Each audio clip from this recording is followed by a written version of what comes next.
Bonjour et bienvenue, c'est Alexine Delinoucha, j'espère que vous allez bien les amis. Je partage avec vous aujourd'hui une recette sucrée d'un gâteau au chocolat fouet à une crème à l'orange. Il est vraiment délicieux et facile à réaliser. Alors on va commencer dans un premier temps par préparer la pâte à gâteau.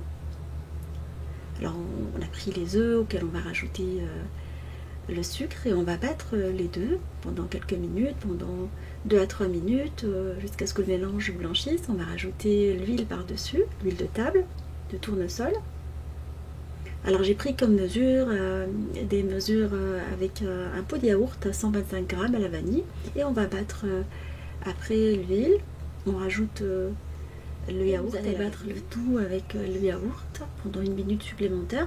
Alors vous pouvez utiliser un batteur électrique, comme vous pouvez utiliser comme moi le batteur manuel. On va incorporer la farine par la suite. Alors j'ai pris 2 pots de yaourt de farine. Alors vous trouverez les mesures exactes en barre d'infos. On va bien mélanger la préparation. On voit qu'on a rajouté la farine petit à petit.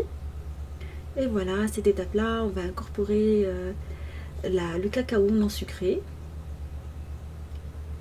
et on va mélanger le gâteau. Alors vous pouvez manger le gâteau tout seul, il est super bon, hyper facile. Bon, aujourd'hui on va le fourrer avec la crème à l'orange. Voilà, après on met la levure chimique à la dernière étape, on va la rajouter dans notre gâteau. On va le mélanger après là avec la Maris.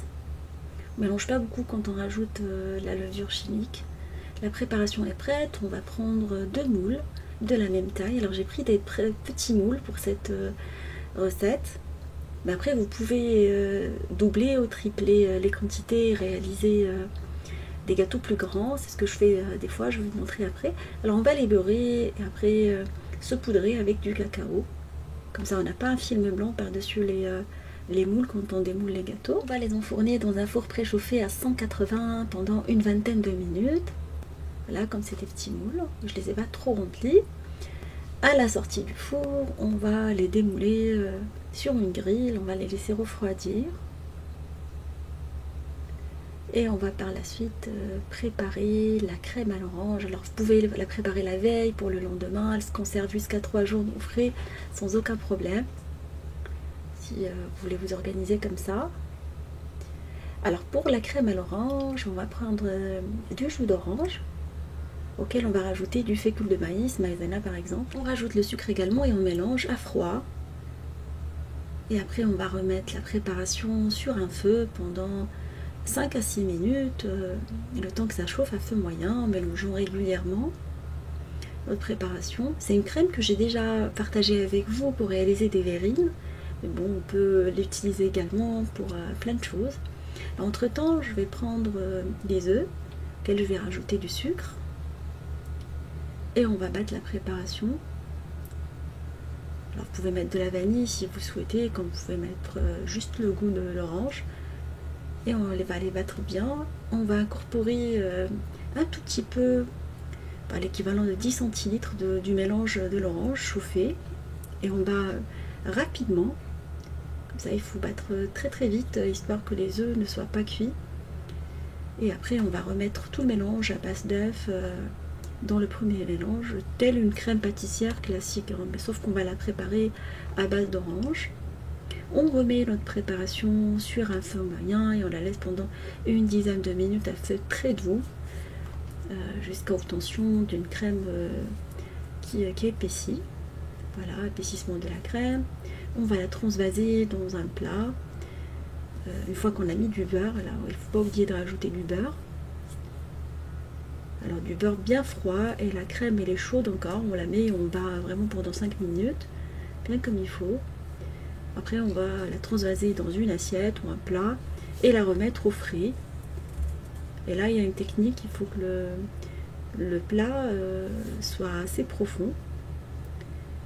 Et vous couvrez avec du film alimentaire, il faut qu'il soit en contact avec la crème. Je ne sais pas pourquoi, j'ai toujours vu faire comme ça pour la crème pâtissière, mais je le fais aussi. Et vous la laissez refroidir pendant 1 heure. Là on va monter une chantilly classique.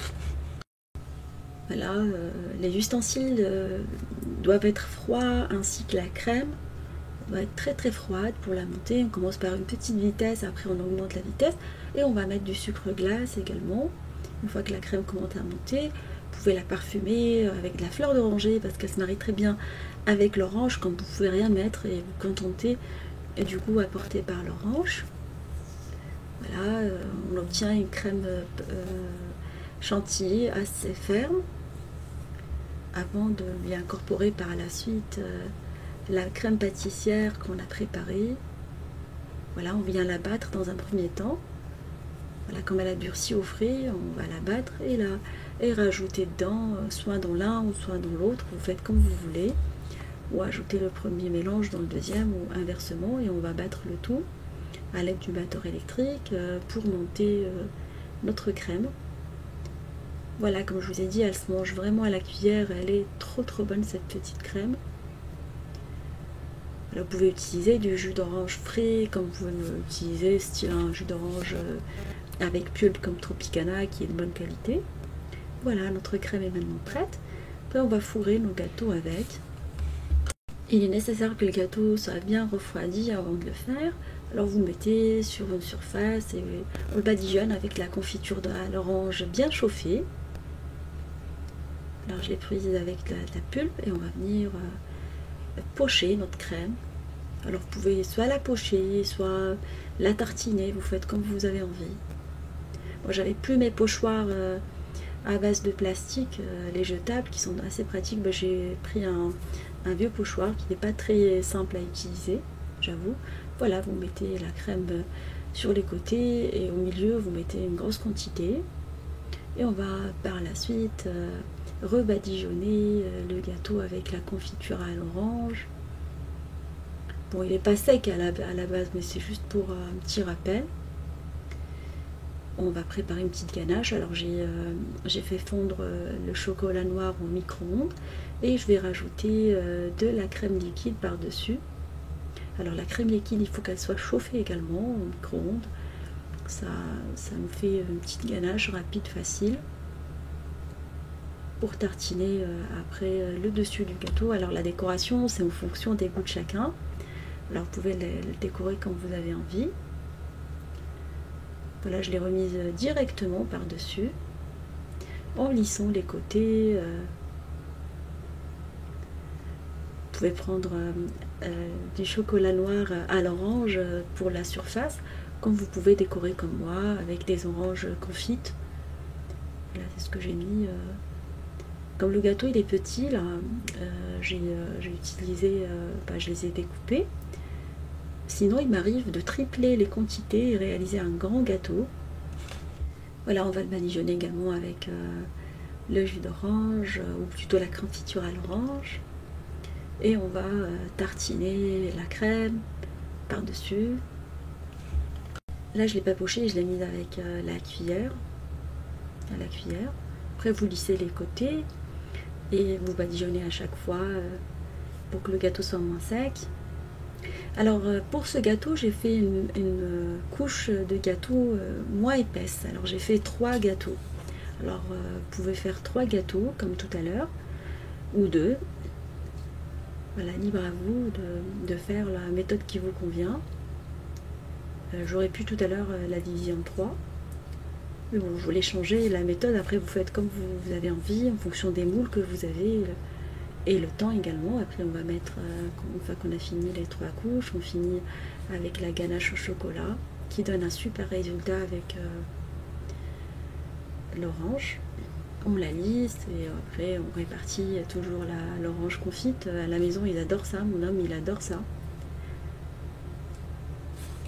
Voilà, mon gâteau au chocolat fourré la crème à l'orange est maintenant prêt. Il est super délicieux en accompagnement d'un café ou d'un thé.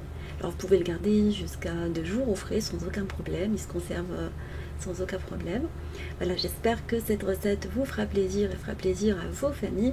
Je vous fais des gros bisous d'amour. Merci pour vos messages d'encouragement. Et on se dit comme d'habitude, on se retrouve sur la cuisine de Limoucha avec de nouvelles recettes, un nouveau voyage culinaire et à bientôt.